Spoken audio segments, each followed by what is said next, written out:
Bienvenidos, hoy nos vamos a meter de lleno en 3 capítulos de un libro del Antiguo Testamento que es una auténtica caja de sorpresas, Miqueas. Sí, es un texto que nos propone un viaje vertiginoso, casi bipolar, se podría decir.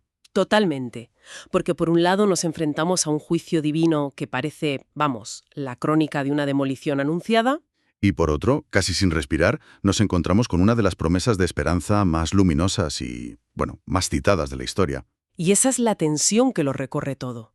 La gran pregunta es, ¿cómo pueden convivir en un mismo profeta la visión de una ciudad reducida a escombros y, casi al lado, la imagen de un futuro de paz universal? A primera vista no parece tener mucho sentido, ¿no? Exacto, parece una contradicción en toda regla. Así que nuestra misión hoy es intentar descifrar el mensaje que conecta estos polos opuestos. Un viaje del juicio a la esperanza. Eso es, vamos a explorar el diagnóstico que Miqueas hace de una sociedad corrupta, la solución tan inesperada que propone y esa visión final de un mundo restaurado. Para entenderlo es clave situarse. Miqueas no es un filósofo, escribiendo desde su torre de marfil. No, para nada. Es un hombre de campo que se planta en la capital y denuncia lo que ve en un tiempo de crisis social y política tremenda. ¿Y cómo vamos a abordar este viaje? Pues vamos a seguir una estructura lógica. Empezaremos por el capítulo 6, que se plantea como una escena de tribunal, un juicio. ¿De acuerdo? Después, en el 5, buscaremos la respuesta divina a esa situación.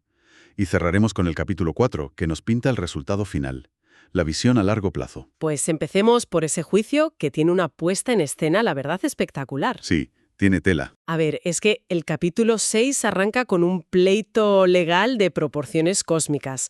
Dios es el demandante, el pueblo de Israel es el acusado. Y el jurado son las montañas. Exacto, las montañas y los cimientos de la tierra, los testigos silenciosos de toda la historia. Una metáfora potentísima. Es como decir que la evidencia es tan antigua y tan sólida como el propio paisaje. Las montañas lo han visto todo. No hay escapatoria. Totalmente. Pero más allá de la escenografía, a mí la pregunta del versículo 3 siempre me ha parecido brutal. ¿La de pueblo mío? Sí, porque no es un fiscal leyendo cargos de forma fría. Suena, no sé, a una traición personal, a un lamento. Dice, pueblo mío, ¿qué te he hecho o en qué te he molestado? Responde contra mí. Es que es una pregunta que desarma. No es la pregunta de un juez, es la de un padre a un hijo casi.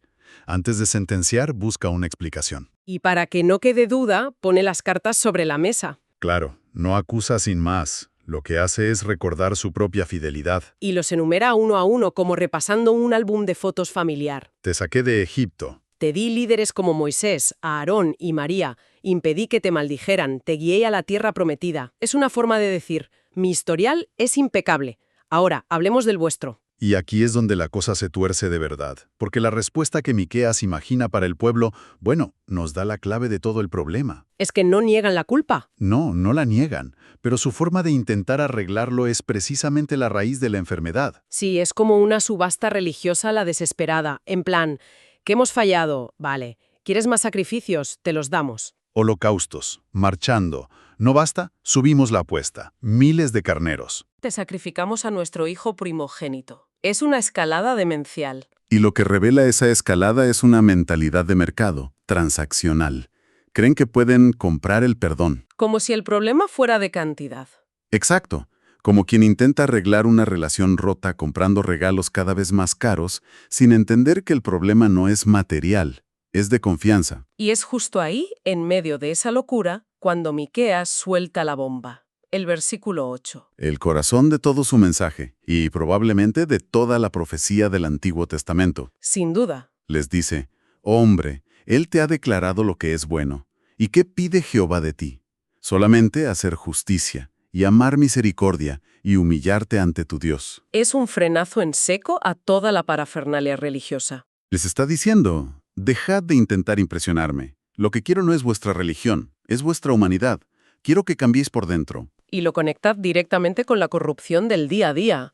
El problema no es que no fueran al templo. Claro que iban. El problema es lo que hacían de lunes a sábado. Y ahí es muy concreto. Increíblemente concreto.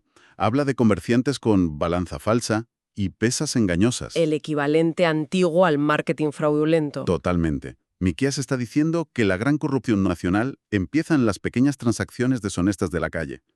La riqueza de los poderosos, dice, está construida sobre la mentira y la violencia. Incluso les acusa de seguir modelos de reyes corruptos del pasado, como Omri y Acab. O sea, que han normalizado la corrupción. La han convertido en sistema. Y aquí Miqueas nos da una clave que va más allá de su tiempo. Una sociedad que se construye sobre el engaño, por muy próspera que parezca, está hueca. Y por eso la sentencia es una obra de arte de la justicia poética. Sí, es lo que llamas una maldición de futilidad.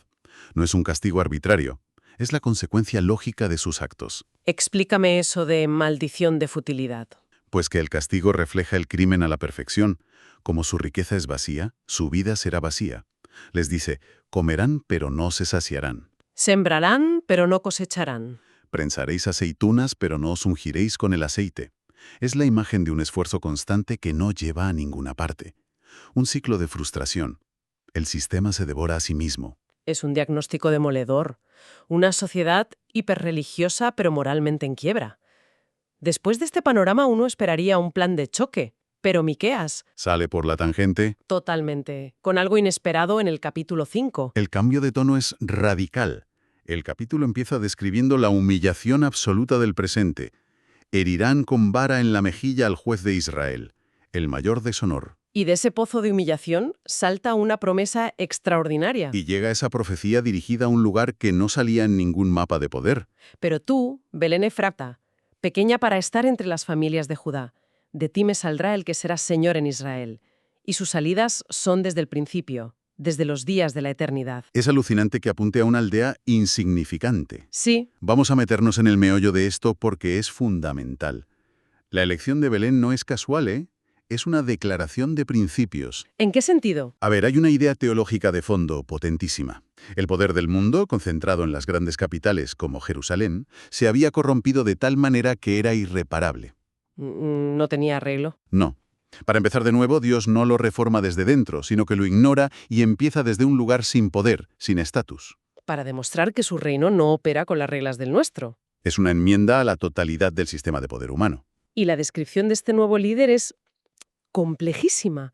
Dice que saldrá de ti lo que apunta a su humanidad, A un nacimiento concreto, en un lugar y un tiempo. pero justo después añade que sus salidas son desde la eternidad. ¿Cómo se come eso? Ahí está el misterio y la densidad del texto.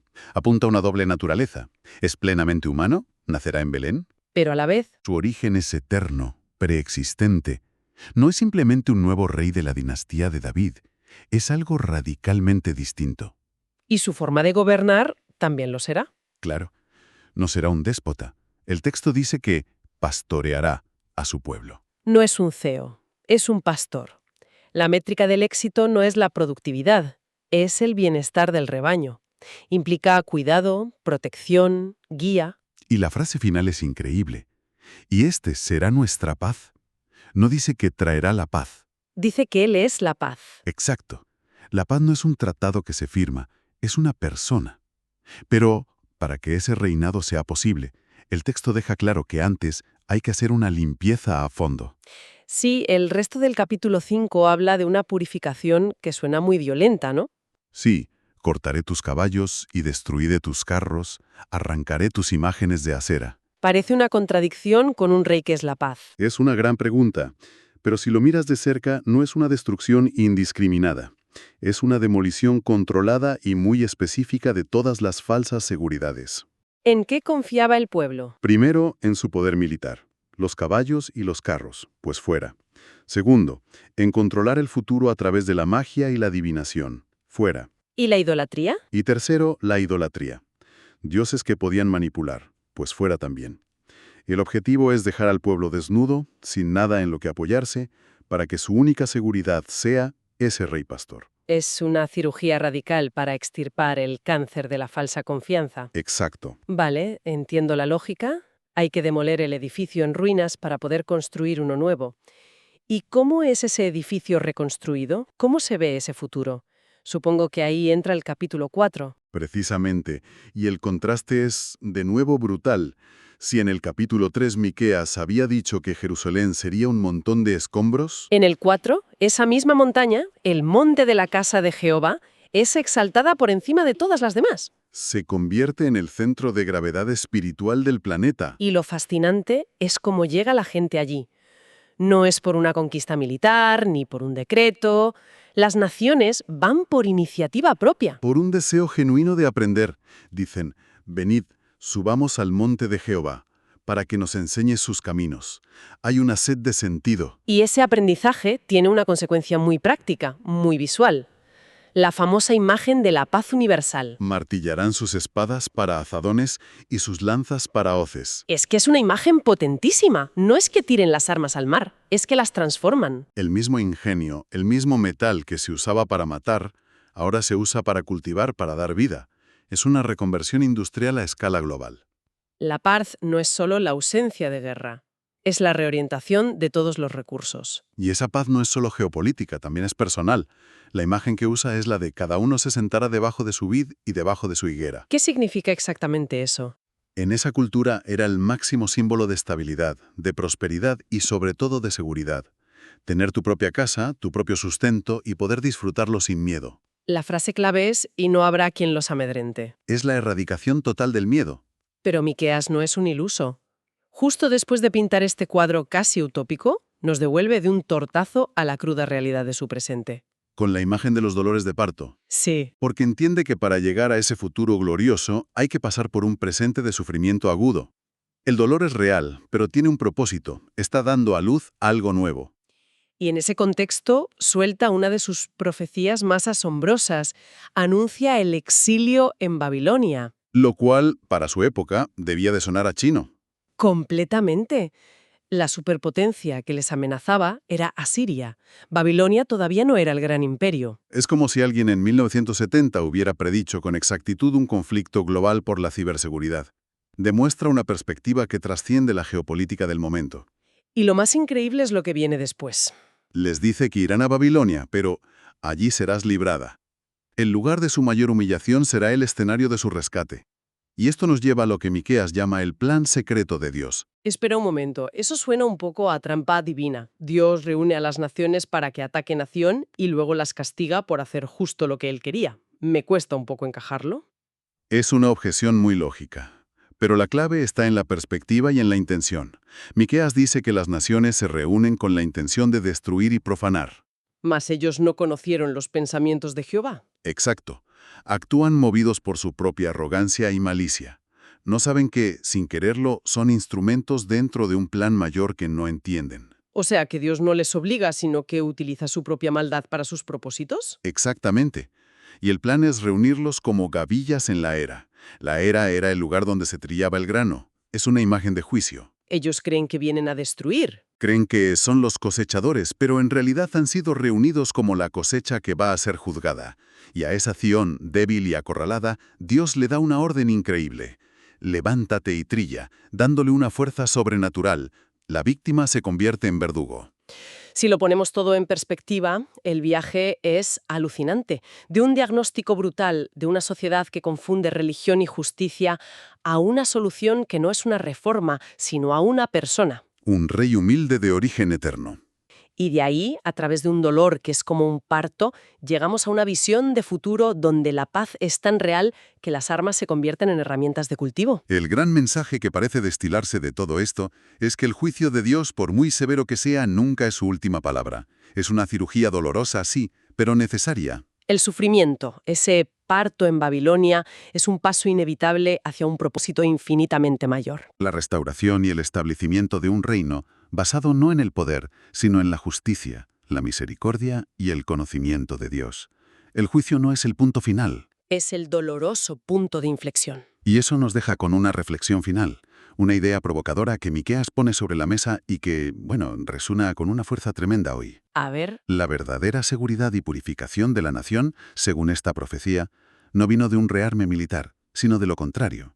De la demolición de sus falsas seguridades, su ejército, su economía fraudulenta, todo aquello en lo que ponían su confianza. la profecía sugiere que la paz duradera no se logra acumulando más poder. Sino a través de un líder que es la paz y un pueblo transformado. Y esto nos lanza una pregunta directa. ¿Dónde buscan las sociedades actuales su verdadera seguridad?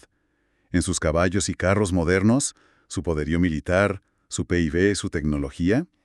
o en esos principios de justicia y misericordia que Miqueas declaró como lo único que, al final, Dios realmente pide.